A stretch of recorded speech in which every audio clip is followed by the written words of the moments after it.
बेटा आपका एक टॉपिक है फैक्टर इनकम और ट्रांसफर इनकम। फैक्टर इनकम को फैक्टर पेमेंट भी बोलते हैं और ट्रांसफर इनकम को ट्रांसफर पेमेंट भी बोलते हैं। तो इन दोनों को समझना और इन दोनों के डिफरेंस को समझना आपके लिए बहुत जरूरी है। जो हिंदी है फैक्टर को कारक आय और इसको हस्तांतरित आय। ठीक है, क्या होता है फैक्टर और क्या होता है ट्रांसफर, जरा समझना। आप सबको पता है कि 4 फैक्टर प्रोडक्शन है, हाउस होल्ड चार फैक्टर प्रोडक्शन है आपके पास। लैंड है, लेबर है, कैपिटल है और एंटरप्रेन्योर है। भूमि, श्रम, पूंजी, उद्यम, ये 4 फैक्टर होते हैं। ये बात आप सबको पता है। इन चारों के बिना प्रोडक्शन पॉसिबल नहीं है। तो जब आप मींस हाउस होल्ड, जब ये 4 फैक्टर प्रोवाइड करेगा फर्म को और फर्म हाउस होल्ड को इन फैक्टर्स के अगेंस्ट प्रोवाइड करेगा इनकम, तो उसी इनकम को फैक्टर इनकम कहते हैं। मतलब सिंपली आप अगर समझें तो फैक्टर सर्विसेज देने की वजह से, factor services land, labour, capital, entrepreneur, ये फैक्टर सर्विस है, ये देने की वजह से जो इनकम मिलेगी इट्स कॉल्ड फैक्टर इनकम या फिर फैक्टर इनकम या फिर जो है फैक्टर पेमेंट। 2 नामों से हम इसे जानते हैं। ठीक है, यहां तक सबको। एग्जाम्पल है फैक्टर इनकम का रेंट। देखो, लैंड के बदले रेंट मिलेगा, लेबर के बदले वेजेस मिलेगा, कैपिटल के बदले इंटरेस्ट और एंटरप्रेन्योर के बदले प्रॉफिट। तो ये 4 टाइप का फैक्टर इनकम होता है। वहीं पे दूसरा वर्ड ट्रांसफर इनकम। ये क्या है बेटा? अगर आपको कोई इनकम रिसीव हो रही है without rendering any factor service, आपने कोई कारक सेवा नहीं दिया और तो भी आपको कोई इनकम मिल रही है, ठीक है, तो उसको हम कहते हैं ट्रांसफर इनकम। सपोज सुबह आप उठे, आपको पॉकेट मनी के लिए पापा ने 1000 रुपए दे दिए, तो वो ट्रांसफर इनकम है। आपने कोई फैक्टर नहीं दिया पापा को तो भी आपको इनकम मिल रहा है, तो वो कैसा इनकम है आपका? Transfer income. बोलो क्लियर है? स्कॉलरशिप मिल रहा है आपको पढ़ाई के लिए, तो वो ट्रांसफर इनकम है जो गवर्नमेंट ने आपको दिया है। ठीक है, अनएम्प्लॉयमेंट कंपनसेशन मिल रहा है, अनएम्प्लॉयमेंट अलाउंसेस मिल रहे हैं, मतलब कि आप बेरोजगार हो इसलिए आपको गवर्नमेंट कुछ कंपनसेशन दे रही है। ठीक है, तो वो क्या है? Transfer income. तो उम्मीद करता हूं सबको क्लियर है। फैक्टर सर्विसेज देने से जो इनकम मिल रही है वो फैक्टर, और बिना किसी फैक्टर सर्विस के जो मिल रहा है वो क्या है? Transfer income. ठीक है, दूसरे नाम भी मैंने आपको बता दिए। ये तो बात हो गई मीनिंग की कि भाई क्या है फैक्टर, क्या है ट्रांसफर। दूसरी चीज नेचर कैसा होता है, प्रकृति क्या होती है, मैं आपको बता दूं। जब आप नेशनल इनकम या डोमेस्टिक इनकम की कैलकुलेशन कर रहे हो तो उस टाइम आप उसकी कैलकुलेशन में फैक्टर इनकम को ही इंक्लूड करते हो, ट्रांसफर इनकम को इंक्लूड नहीं करते हो। तीसरी चीज कॉन्सेप्ट क्या है? फैक्टर इनकम एक अर्निंग कॉन्सेप्ट है, अर्निंग आपने कमाया है, लेकिन वहीं पे ट्रांसफर इनकम वो अर्निंग कॉन्सेप्ट नहीं है, वो रिसिपिएंट्स कॉन्सेप्ट है, सिर्फ आपको रिसीव हुआ है। ट्रांसफर कॉन्सेप्ट है, सिर्फ आपको मिला है, आपने अर्न नहीं किया है।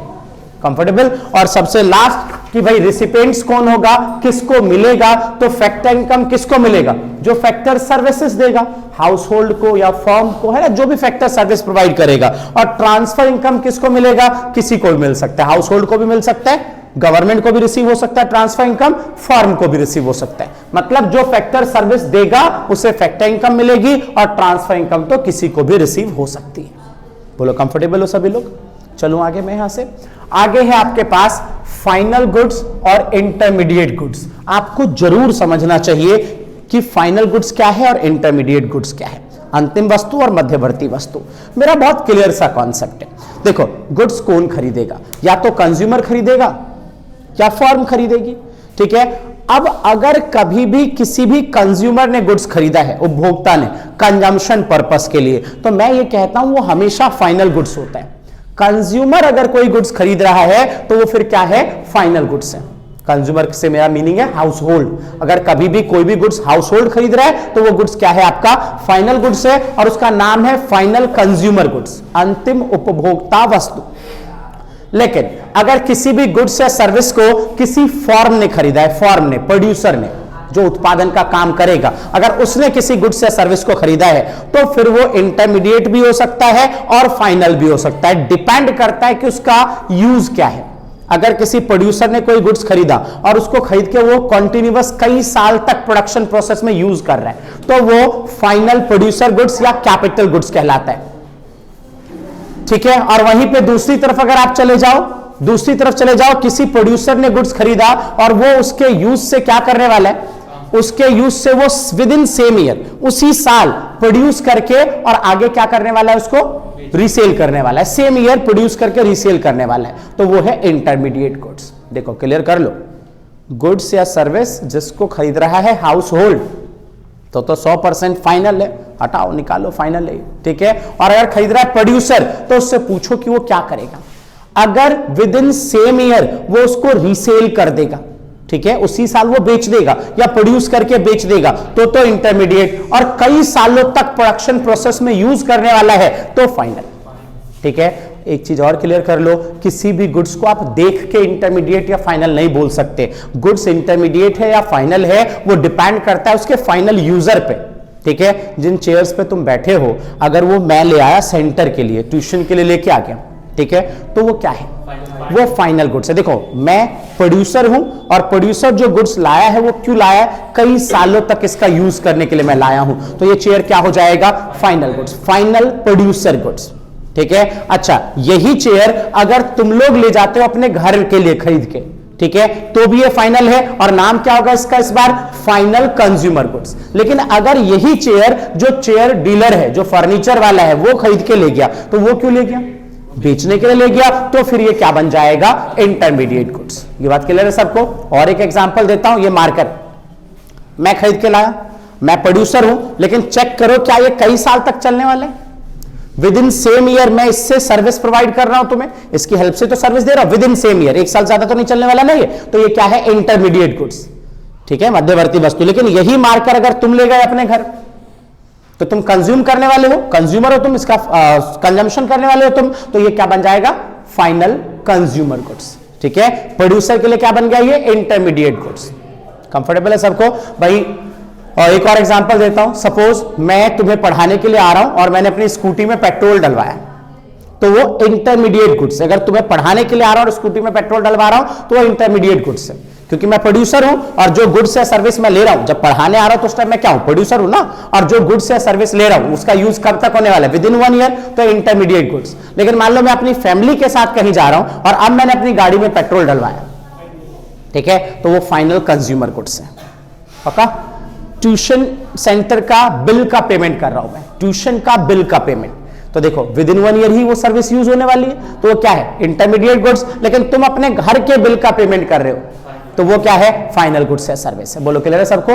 कंज्यूमर ले गया 101% फाइनल, कंज्यूमर मतलब हाउस होल्ड के लिए अगर गया, और अगर फर्म ले गया तो चेक करो कि वो क्या करने वाला है, with in same year use होने वाला है तो इंटरमीडिएट, कई सालों तक यूज होने वाला है तो फाइनल। सपोज ये व्हाइट बोर्ड तुम ले गए अपने घर में लगा के इसको पढ़ने के लिए तो फाइनल हो गया। मैं लेके आया, कई सालों तक मैं भी यूज करने वाला हूं तो फर्म के लिए भी फाइनल हो गया। स्टेशनरी वाला ले गया तो वो क्या करेगा, बेचने के लिए, उसके लिए व्हाइट बोर्ड क्या हो गया, इंटरमीडिएट हो गया। बोलो क्लियर करो सबको, ठीक है।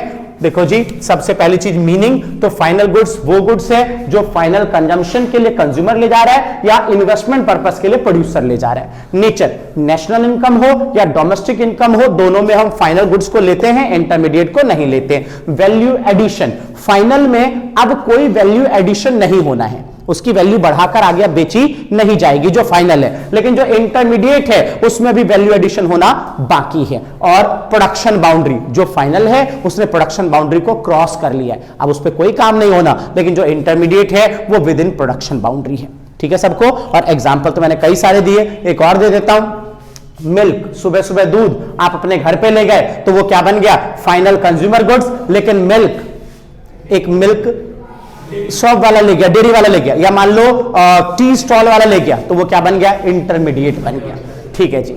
अब आओ ध्यान दो, कंजम्पशन गुड्स और कैपिटल गुड्स। कंजम्पशन गुड्स मतलब कैपिटल गुड्स, कंज्यूमर गुड्स और कैपिटल गुड्स, उपभोक्ता वस्तु और पूंजीगत वस्तु।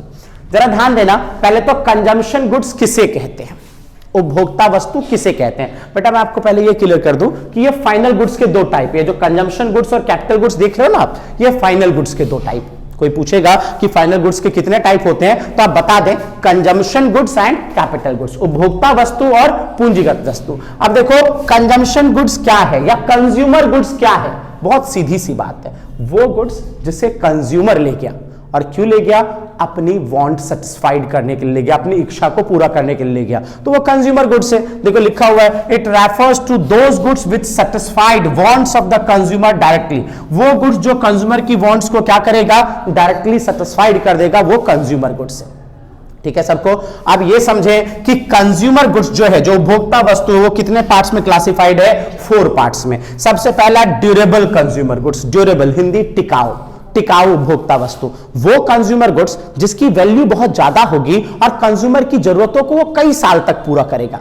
सपोज तुम्हारे घर में एसी, तुम्हारी कार, ये सब क्या है? ड्यूरेबल कंज्यूमर गुड्स है। दूसरा semi durable consumer goods. Semi durable consumer goods means वो गुड्स जिसकी वैल्यू कम है, ड्यूरेबल की तरह बहुत हाई नहीं है, और ये 1 ईयर और साइलेंट मोर देन 1 ईयर, 1 साल या उससे थोड़ा सा ज्यादा बस, ठीक है, कंज्यूमर की वांट को क्या करने वाला है? ये सेटिस्फाइड करने वाला है। सपोज तुम्हारे कपड़े, क्लॉथ्स, तुम्हारे शूज, वो सब कहां जाएंगे? सेमी ड्यूरेबल कंज्यूमर गुड्स में। नॉन ड्यूरेबल कंज्यूमर गुड्स, जिसको सिंगल यूज कंज्यूमर गुड्स भी बोलते हैं, नॉन ड्यूरेबल या सिंगल यूज, ये वो गुड्स है जिसका कंज्यूमर 1 टाइम यूज कर सकता है, रीयूज पॉसिबल नहीं है। जैसे सारे फूड आइटम्स, खाने पीने की जितनी भी चीजें हैं वो सब इसी के अंदर कवर हो जाएंगे।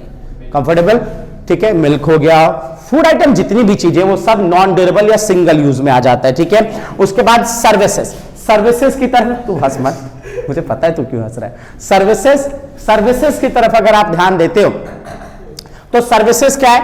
ये भी नॉन मटेरियल कंज्यूमर गुड्स है, नॉन मटेरियल है ना, नॉन मटेरियल, किसी मटेरियल का बना हुआ नहीं है, लेकिन ये भी कंज्यूमर की जरूरत को क्या करता है? सेटिस्फाइड करता है। फॉर एग्जांपल टीचर की सर्विस, जो सर्विस मैं आपको दे रहा हूं वो भी क्या है? नॉन मटेरियल कंज्यूमर गुड्स है, ठीक है, सर्विसेज। चलो जी तो मैंने क्या कहा आपको कि 2 टाइप का है फाइनल गुड्स, एक कंज्यूमर गुड्स जो आपने देखा उसके 4 टाइप है, और दूसरा क्या? Capital goods. कंज्यूमर गुड्स वो फाइनल गुड्स जिसे कंज्यूमर ले गया, और कैपिटल गुड्स मतलब वो फाइनल गुड्स जिसे कौन ले गया? प्रोड्यूसर, उत्पादक ले गया, चीजें बनाने वाला ले गया, ठीक है। और इसलिए कैपिटल गुड्स को मैं एक और नाम दे रहा हूं, final producer goods, final producer goods. और इसे कौन ले जा रहा है? प्रोड्यूसर ले जा रहा है। और क्यों ले जा रहा है? बेचने के लिए? ना ना ना ना ना, कई साल तक उसकी हेल्प से प्रोडक्शन करने के लिए, ठीक है। देखो क्या लिखा हुआ है, देखो लिखा है, it refers to those final goods which help in production of the other goods and service. वो फाइनल गुड्स जो हेल्प करेगा प्रोड्यूसर का, किस चीज में हेल्प करेगा? Production of other goods and service, other goods and service को बनाने में। अब आओ ध्यान दो, all producer goods are not capital goods, all producer goods are not capital goods. सभी उत्पादक वस्तु पूंजीगत वस्तु नहीं होती है। अभी आपने देखा कैपिटल गुड्स क्या है? वो गुड्स जिसे प्रोड्यूसर ले गया, और क्यों ले गया? अदर गुड्स एंड सर्विस के प्रोडक्शन में उसको यूज करेगा कई सालों तक, वो कैपिटल गुड्स है। लेकिन सारे कैपिटल गुड्स को मैं क्या कह रहा हूं कि सारे कैपिटल गुड्स प्रोड्यूसर गुड्स नहीं होते। क्यों नहीं होते? इस बात को समझने के लिए तुम्हें समझना चाहिए कि प्रोड्यूसर गुड्स क्या है, उत्पादक वस्तु क्या है। अरे भाई, हर वो चीज जो प्रोड्यूसर की मदद करेगी, किस चीज में? प्रोडक्शन करने में, उसे प्रोड्यूसर गुड्स बोलते हैं। और प्रोड्यूसर के पास 2 टाइप के गुड्स होते हैं, 2 टाइप के। एक होता है, देखो जरा क्या, एक होता है आपके पास सिंगल यूज प्रोड्यूसर गुड्स, वो प्रोड्यूसर गुड्स जिसका प्रोड्यूसर एक ही बार यूज कर पाएगा। और दूसरा क्या होता है? Capital goods, raw material, raw material, raw material. इस कपड़े को बनाने के लिए जो, इस हुडी को बनाने के जो रॉ मटेरियल यूज हुआ है वो एक ही बार इसी में लग गया ना, तो वो क्या है? सिंगल यूज प्रोड्यूसर गुड्स है ना। लेकिन जिस मशीन पे इसको सिला गया वो क्या है? वो कैपिटल गुड्स। समझ गया मेरी बात? प्रोड्यूसर के पास 2 टाइप के गुड्स होते हैं, एक सिंगल यूज प्रोड्यूसर गुड्स और एक कैपिटल गुड्स। इस मार्कर में जो इंक है वो सिंगल यूज प्रोड्यूसर गुड्स है, और ये जो व्हाइट बोर्ड है ये क्या है? ये कैपिटल गुड्स है। बात समझ गए? तो producer goods classify into 2 parts, one is single use producer goods जिसे प्रोड्यूसर एक ही बार यूज करेगा, और दूसरा कैपिटल गुड्स जिसे प्रोड्यूसर बार बार यूज करेगा। तो इसलिए हमने कहा कि all producer goods are not capital goods, क्योंकि capital producer goods classify into 2 parts, single use and capital goods. Done है सबको? आगे बढ़ो। इन्वेस्टमेंट क्या है? पहले तो आपको पता होना चाहिए कि इन्वेस्टमेंट का ही दूसरा नाम कैपिटल फॉर्मेशन है। क्या नाम है दूसरा? Capital formation. मीनिंग क्या है इसका? एक ईयर में एक कंट्री के कैपिटल के स्टॉक में जो चेंज आया, इट्स कॉल्ड इन्वेस्टमेंट। आपकी इकोनॉमी में स्टार्टिंग में कैपिटल का स्टॉक था 10 करोड़ सपोज, ठीक है, और अभी हो गया 12 करोड़। तो एक साल में कैपिटल के स्टॉक में कितना चेंज किया आपने? 2 करोड़ का ना। तो वही 2 करोड़ क्या है? इन्वेस्टमेंट या कैपिटल फॉर्मेशन। देखो क्या लिखा है, इन्वेस्टमेंट और capital formation refers to addition, किसमें एडिशन? कैपिटल के स्टॉक में। कहां के? एक इकोनॉमी के। कब किया आपने एडिशन? इसलिए इन्वेस्टमेंट को हम फ्लो बोलते हैं, क्योंकि पीरियड में होता है। ठीक है, एक अकाउंटिंग ईयर में एक इकोनॉमी ने अपने कैपिटल के स्टॉक में जो एडिशन किया है, जो बढ़ोतरी की है, उसी का क्या नाम है? इन्वेस्टमेंट। ठीक है जी। इन्वेस्टमेंट के दो टाइप होते हैं, एक होता है आपका ग्रॉस इन्वेस्टमेंट, दूसरा नेट। ग्रॉस हिंदी में सकल बोलते हैं, सकल या निवल। ठीक है, तो ग्रॉस इन्वेस्टमेंट मींस वो इन्वेस्टमेंट जिसमें से अभी तक आपने डेप्रिसिएशन माइनस नहीं किया, वो ग्रॉस इन्वेस्टमेंट है। और अगर डेप्रिसिएशन माइनस कर लिया तो जो बचेगा वो क्या है? वो आपका नेट इन्वेस्टमेंट है। बोलो क्लियर सबको? अब आपको समझना चाहिए कि यार ये सर आप जो वर्ड यूज कर रहे हो डेप्रिसिएशन, ये क्या होता है? डेप्रिसिएशन हिंदी में मूल्यह्रास बोलते हैं। ठीक है, डेप्रिसिएशन के दो और नाम है, एक तो कंजम्पशन ऑफ फिक्स कैपिटल भी बोलते हैं इसे, दूसरा फिक्स रिप्लेसमेंट कॉस्ट भी बोलते हैं इसे। Depreciation, consumption of fix capital और फिक्स रिप्लेसमेंट कॉस्ट। और हिंदी एक तो मूल्यह्रास मैंने बता ही दिया, दूसरा स्थिर लागत। हाँ, स्थिर लागत, स्थिर लागत का उपभोग या स्थिर संपत्ति का उपभोग। ठीक है, अच्छा डेप्रिसिएशन के लिए सबको यहां तक? आगे सुनना, डेप्रिसिएशन का मीनिंग क्या है? सिंपल सी बात, fall the value of assets, संपत्ति का मूल्य का घट जाना। Fall the value of assets due to क्यों? तो ड्यू टू तीन रीजन। ये देखो तीन reason. Normal wear and tear, सामान्य टूट फूट होना, जब किसी एसेट्स का आप यूज करोगे तो उसमें टूट फूट होगा, तो नॉर्मल वियर एंड टियर की वजह से, पैसेज ऑफ टाइम, समय व्यतीत होने की वजह से, या एक्सपेक्टेड ऑब्सोलेंस, प्रत्याशित अप्रचलन। आपको समझना चाहिए एक्सपेक्टेड ऑब्सोलेंस में दो चीजें आती है, एक डिमांड का चेंज हो जाना, मॉडर्न चीजों की डिमांड आ जाना, और दूसरा टेक्नोलॉजी का चेंज हो जाना। ये एक्सपेक्टेड है कि डिमांड बदलेगा, आज जिस चीज की डिमांड है कल उस चीज की नहीं होगी, नई चीजों की होगी, और टेक्नोलॉजी का चेंज हो जाना। इन दो बातों की वजह से एक्सपेक्टेड ऑब्सोलेंस, इन दो बातों को एक्सपेक्टेड ऑब्सोलेंस बोलते हैं, चेंज ऑफ डिमांड और चेंज इन टेक्नोलॉजी। तो normal wear and tear, passage of time and expected obsolescence, अगर इन तीन बातों की वजह से कभी भी एसेट्स की वैल्यू घट जाए तो इट्स कॉल्ड, देखो क्या लिखा है, depreciation refers to fall in the value of fix assets. Fall हो गया, गिर गया, क्या गिर गया? फिक्स एसेट्स का वैल्यू गिर गया। क्यों गिर गया? Due to normal wear and tear, है ना, passage of time and expected obsolescence. बोलो ठीक है सबको? अब तुम्हें एक और चीज जाननी चाहिए कि ऑब्सोलेंस दो टाइप का होता है, अप्रचलन बोलते हैं हिंदी में ऑब्सोलेंस को। दो टाइप का होता है, एक होता है एक्सपेक्टेड, एक होता है अनएक्सपेक्टेड, प्रत्याशित और अप्रत्याशित। एक्सपेक्टेड ऑब्सोलेंस की वजह से होता है डेप्रिसिएशन, लेकिन अगर कभी अनएक्सपेक्टेड ऑब्सोलेंस हो गया, जैसे एक्सीडेंट, जैसे फायर, आग लग जाना, ठीक है, तो इन्हें क्या बोलते हैं? Unexpected obsolescence. और अनएक्सपेक्टेड ऑब्सोलेंस की वजह से अगर कभी भी एसेट्स की वैल्यू घट गई तो उसको फिर डेप्रिसिएशन नहीं, उसे क्या बोलते हैं? कैपिटल लॉस, पूंजीगत हानि। ठीक है, यहां तक देखो क्या लिखा हुआ है कि भाई डेप्रिसिएशन वर्सेस कैपिटल लॉस। तो मीनिंग पता लगा आपको? डेप्रिसिएशन का मीनिंग ये रहा कि fall the value of assets due to normal wear and tear, passage of time and expected obsolescence. लेकिन कैपिटल लॉस में क्या हो रहा है? Fall the value of asset due to unexpected obsolescence. ठीक है, अगला प्रोविजन फॉर लॉस। बेटा जी डेप्रिसिएशन से बचने के लिए आप प्रोविजन फॉर डेप्रिसिएशन बनाते हैं। प्रोविजन मतलब प्रावधान, कुछ पैसे अलग करके रख लेते हैं कि इतना हमारा डेप्रिशिएट होगा। ठीक है, लेकिन कैपिटल लॉस से बचने के लिए कोई डेप्रिसिएशन के जैसा प्रोविजन नहीं बनता। कैपिटल लॉस से बचने के लिए आपको इंश्योरेंस करवाना होगा, बीमा करवाना होगा। ठीक है, फिर प्रोडक्शन प्रोसेस को, डेप्रिसिएशन प्रोडक्शन प्रोसेस को हार्म नहीं करता है। डेप्रिसिएशन प्रोडक्शन प्रोसेस को हार्म मतलब हैम्पर, नुकसान नहीं पहुंचाता है। देखो ये बोर्ड है ना, ये हर दिन डेप्रिशिएट हो रहा है, मैं यूज कर रहा हूं तो हर दिन इसकी वैल्यू घट रही है, लेकिन क्या इससे तुम्हारी पढ़ाई के ऊपर कोई इंपैक्ट पड़ा? क्लास तो चल रही है ना लगातार, लेकिन मान लो अगर इस बोर्ड को कोई नुकसान पहुंचा दे, मान लो चुरा के ले जाए कोई, ठीक है, या कि मान लो किसी बच्चे ने गुस्से में कंपास मार दिया, इस पे कंपास मार दिया, ठीक है, तो क्या हो गया? कैपिटल लॉस हो गया, और उस दिन तुम्हारी क्लास बंद रह जाएगी ना कि बोर्ड यार अब लाना पड़ेगा, अरेंज करना पड़ेगा। डेप्रिसिएशन धीरे धीरे होता है, तो प्रोडक्शन प्रोसेस को कोई नुकसान नहीं होता, और कैपिटल लॉस मतलब अचानक से नुकसान हो गया, है ना, तो प्रोडक्शन प्रोसेस क्या हो जाता है? रुक जाता है। पक्का? चलिए, उसके बाद अगला टर्म आपको समझना चाहिए, net indirect tax, NIT।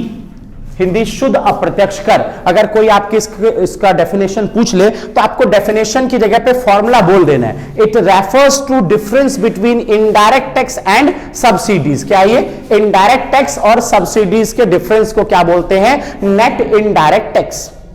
Comfortable हो?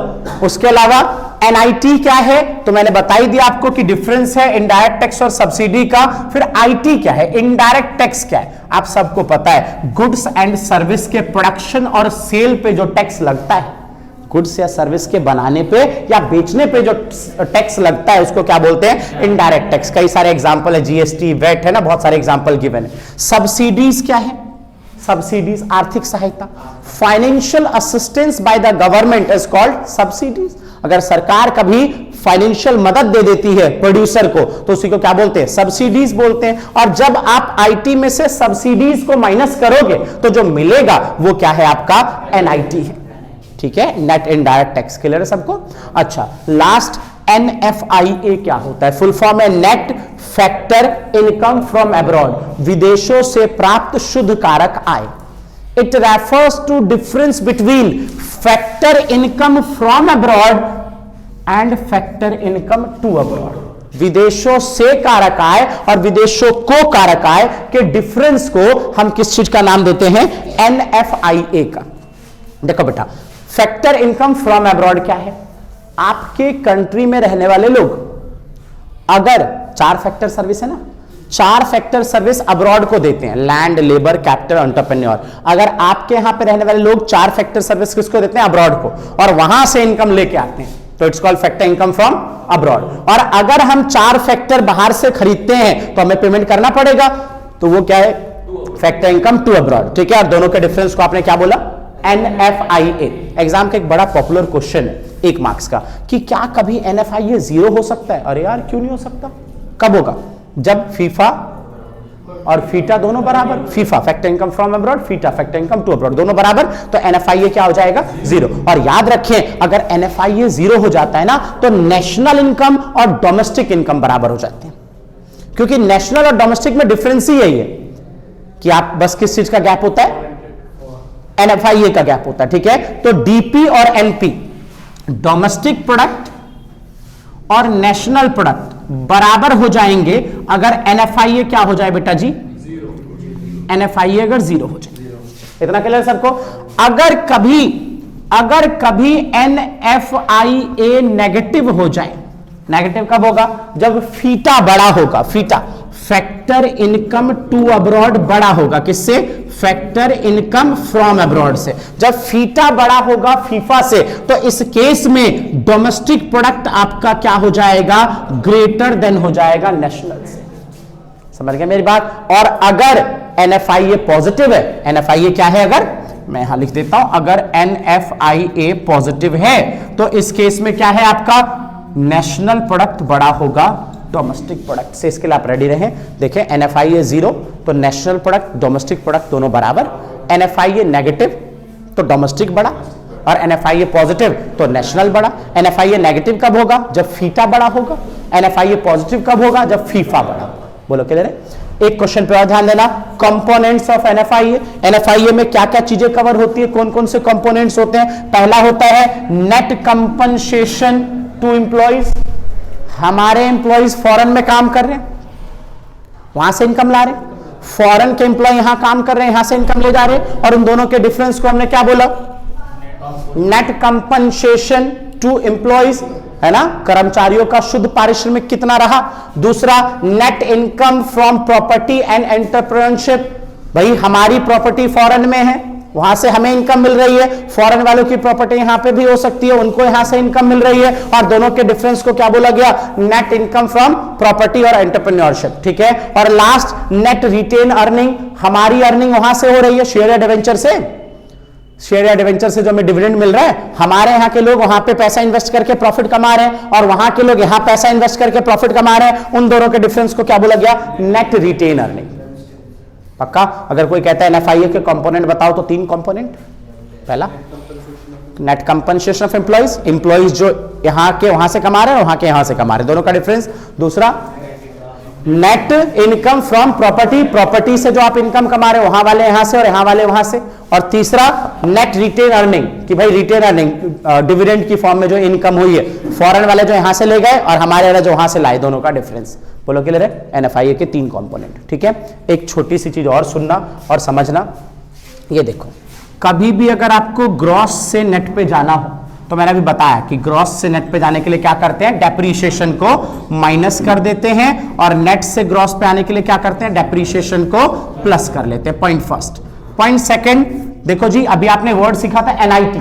अगर कभी भी आपको मार्केट प्राइस से फैक्टर कॉस्ट पे जाना है, मार्केट प्राइस मतलब जो प्रोडक्ट है उसका मार्केट में क्या रेट है आफ्टर टैक्स, और फैक्टर कॉस्ट मतलब उस प्रोडक्ट को बनाने में 4 फैक्टर लगाए ना आपने, सपोज ये मार्कर है तो इसे बनाने में लैंड, लेबर, कैपिटल, एंटरप्रेन्योर लगा होगा ना, तो इन चारों फैक्टर की इस पे कितनी कॉस्ट है, इट्स कॉल्ड फैक्टर कॉस्ट, और मार्केट में ये कितने का पहुंचा, इट्स कॉल्ड मार्केट प्राइस। ठीक है, तो मार्केट प्राइस से फैक्टर कॉस्ट पे जाना है तो माइनस करना है एनआईटी, और फैक्टर कॉस्ट से मार्केट पर आना है तो प्लस करना है एनआईटी।